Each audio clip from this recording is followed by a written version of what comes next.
charter schools, no taxpayer dollars to charter schools. Thank you. And First of all, I believe in school choice. However, as a former educator and licensed mental health counselor, and my wife is also a teacher here in Florida, we have an epidemic, and that is in education. We're seeing the traditional students slip through the cracks. As lead advocate and co-chair of the Polk County Community School Model Initiative, I played an instrumental role in getting our first community school in Polk County. I met recently with officials representing the community school model at UCF to discuss a national initiative. And what this model does, and I don't have time to explain it, but what this model does, it provides the needed assistance, support, and services to those children to prevent them from falling through the cracks and lift them up out of poverty. It's not an entitlement program, it's a community effort. Thank you. Curtis, you have the last word. Thank you so much. Education is a state of mind. That's what it is. We spend a lot of money on our individual students. In the Western world, we spend in the top category. By the same token, we have a history of public schools. They're important. They're important, and our teachers are underpaid. I'm sorry, sir, you have a question? No. I'm sorry. He's just Our next. teachers are underpaid. They have to be competitive with others. You know, if you want to go out and teach, you deserve to earn money. A lot of our teachers are funding crayons and pencils and that sort of thing. Unusual for a Republican candidate to say. By the same token, we need to have kids in high school pass the civics exam. Now they can take it seven times. They can take it 7 times. We rotate the questions every time they take it. We won't teach the test. Teaching the test doesn't work. Students need to be open-minded, supported, and loved. Thank you for your question and your answer. Thanks. Okay, I'm going to switch slides again. You have next first. And we're going to go to Andrew Luce, our illustrious treasurer. Andrew. Good afternoon. This is for Neil Comby. You've claimed to be a businessman, but what exactly is your business? Okay, give it a shot. You got a minute. Thank you so much. We're in the farm and ranch business. I'm also a realtor with Crosby and Associates, Florida Ag Realty in Polk County. Okay, ladies next. So I see a lady's hand over there. And I'm going to give it to you. So I'll give you the next shot. Identify yourself. Hi, I'm Elizabeth Corwin. Moms Demand Action for Gun Sense in America gives a gun sense distinction to candidates who support common sense gun laws in America. I'm wondering how many of you have received that distinction. If you could just raise your hands. Okay, we're going to start with Kristen. You got the good, and then we'll go back this way. So Kristen, you take it first, and then we'll go back to Neil. And you got 1 minute.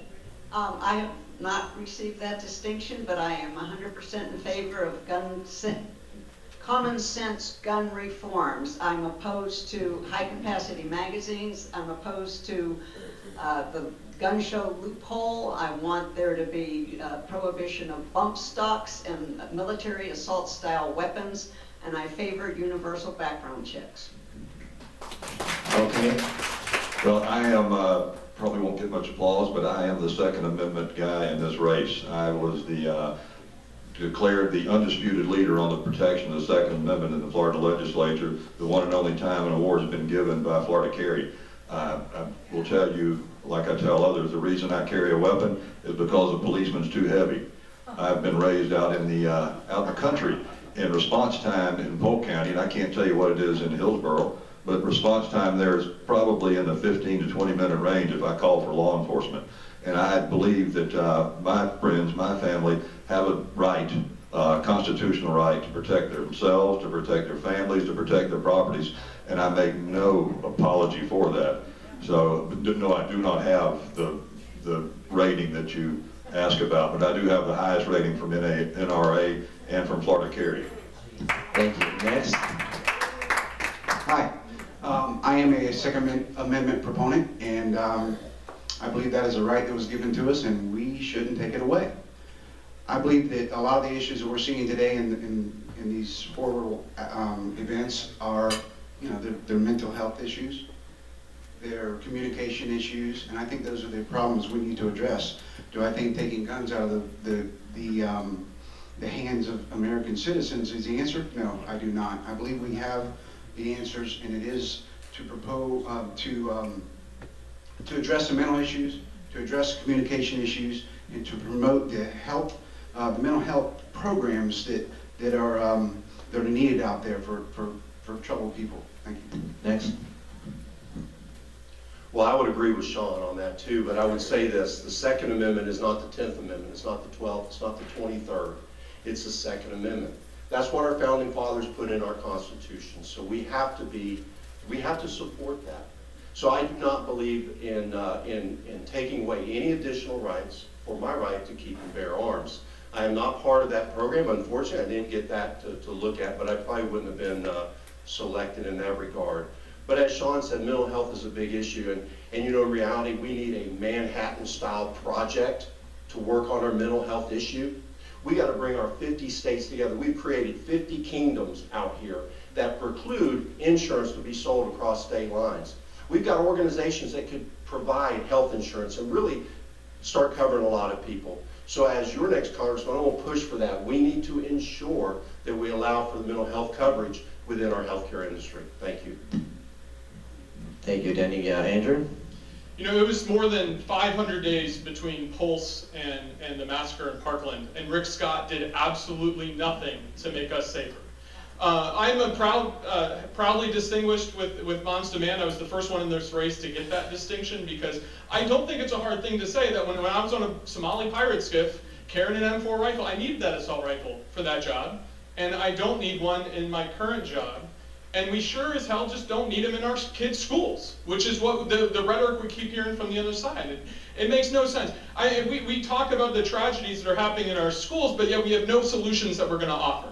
No one up here is going to fight for the fact that we have to make sure that our kids are safe in their schools, that we should have less guns on the streets, and you can do that in a common sense fashion. Then of course that should be something you proudly support. Thank you, Andrew. Ray? Ladies and gentlemen, it's simple. I carried an M16 in the service. I carried an AR-15 as a patrol officer. Those type of weapons kill people. We don't need them on our city streets. We don't need civilians to be in possession of those weapons. And this has nothing to do with the Second Amendment. We're not taking away nobody's weapons here. Let's get on the same page, ladies and gentlemen. We're talking about keeping high-capacity assault rifles out of the hands of some folks that may not have the mental capacity to have those weapons in their hands. That's what we're talking about. We're not talking about getting guns into the teachers. Teachers don't want guns. They want to teach. My wife, a 31-year university professor of chemistry, I can't even fathom her having a .40 caliber on her side. So ladies and gentlemen, this has nothing to do with the Second Amendment. This is about protecting our kids. That's all it's about. Thank you. Keep the rifles out of the crazy people's hands. Simple as that. Thank you. Ed, you're next. Well, if it's not a gun, it's going to be another weapon. I was elected as state... All right, no. Let him talk. Let him talk. He's got the floor. I was elected as state committeeman for the whole county for the RPOF. I serve on the Second Amendment Committee, and I'm proud of it. And I'll tell you what, as a licensed mental health counselor, and I'm glad each one of my Republican opposition have mentioned mental health services, because it's the mental health services that's the epidemic in this country that's being ignored. And we need to work together to find out how we address the mental health issues. And I have a pretty good idea of how we address them, and that's creating the connectedness with families again, where we don't have children with mental health issues straying off and picking up a weapon. So I fully support the Second Amendment. Thank you. Curtis, you have the last word. Thank you. The Second Amendment is law. What does it take to change the Second Amendment? It takes every state in the union to make a vote that's not going to be made. Okay? So that's a fact. If you got a solution to change the Second Amendment, other than that, then rewrite the Constitution. However, on the same token, we need safe guns. We need safe guns, and we need a program in particular in the school system that, to use the term comprehensive, is comprehensive, okay? There's no way that what happened in Southeast Florida should have occurred. Because I don't want to be egocentric, but I have a 10-point plan to reduce losses in schools. It may not solve it all, because here's the deal. I commanded a rifle company in Panama with 127 soldiers who all carry that weapon. Time's up. It's dangerous, and it must be safe. And I'm sorry, I lost track of the time. Yes, that's okay. We're gonna speed up the answer time. You're gonna have 30 seconds from now on. And the next question is with Gary. Gary, stand up, please. And this is a question you can answer in 30 seconds. My name is Gary Stein. I am a longstanding member here at Tampa Bay, Tiger Bay, and I am currently the new political director and agent for the Clarity PAC, the very first political action committee on pro-cannabis issues, an issue that is endorsed by 65% of the voting population here in the United States. Here is the question. We have always embraced accepting the tax revenue for the responsible adult use of alcohol. Would you accept the tax revenue from the responsible adult use of cannabis? For what? For pot. Cannabis. Okay. I will be asking Ross Spano this same question. Okay, so we'll start with Kristen. You got 30 seconds, and we'll move I down. support the legalization of marijuana, and when I say I support the legalization, that legalization comes with regulation, it comes with taxation. I don't think we should have 16-year-old kids out smoking in the playground. But again, yes, I would accept the tax revenues from cannabis. Thank you. The war on drugs is a failure, but I will tell you the voters have spoke when it comes to medical marijuana. The amendment was relatively clear. We've got medical marijuana. I fought to try to create more distribution centers, more dispensaries, and when we took this up in the House trying to develop legislation as a result of the constitutional amendment, I'm more of a decriminalization, no tax. I just don't think that's the right way to go. I think that more or less sends a signal that we condone it. We want to, if you want, my time's up. Time's up, that's right. Next. Well, we're running for federal office, and I don't think this is a federal issue. I think it's a state issue, and I think that the voters have already voted on it. And, you know, the voters in many states have voted on this issue, and I think that you're going to see that continue. So I believe that the federal government shouldn't be involved in that decision. The Florida state voters have already voted on it. Thank you. Okay, thanks. Next. You know, voters have voted in the state of Florida for medical marijuana, and I've been to 2 facilities already, one up in Apopka and one just south here in Ruskin there for some friends of mine. I support that. I've seen what medical marijuana can do to help in the opioid crisis, so I do support that. I do not support the use of recreational marijuana. However, with that said, should the voters decide to do that again, then you've got to get behind that. At the federal issue, it is illegal, so I think Trump is willing to make some rule changes too with Congress, and I would work with him on that. Thank you. Andrew? You know, I was at a house party out in Lakeland last week, and I had a parent pass me a card for a son that she lost to an opioid overdose for heroin. We're losing 22 veterans a day because of overdoses and suicide specifically, but you know, this is something we could solve, and yes, 100% I'm for pro-legalization. It just makes sense. We should tax it, and we should use the money to make our schools better. We should invest in a better Florida, period. Right. I am pro-medicinal marijuana. I supported the Compassionate Use Act in 1996 as a law enforcement officer in the state of California. And I support the Compassionate Use Act here in the state of Florida. Unfortunately, state legislators decided they wanted to politicize this issue, but the people have spoken. So, I fully support medicinal marijuana. Thank you. Ed? I don't support it, I'm sorry. You know, let me explain why. I'm a licensed mental health counselor. I have a doctorate in psychology. My clients consist of children that are having difficulties in the public school system.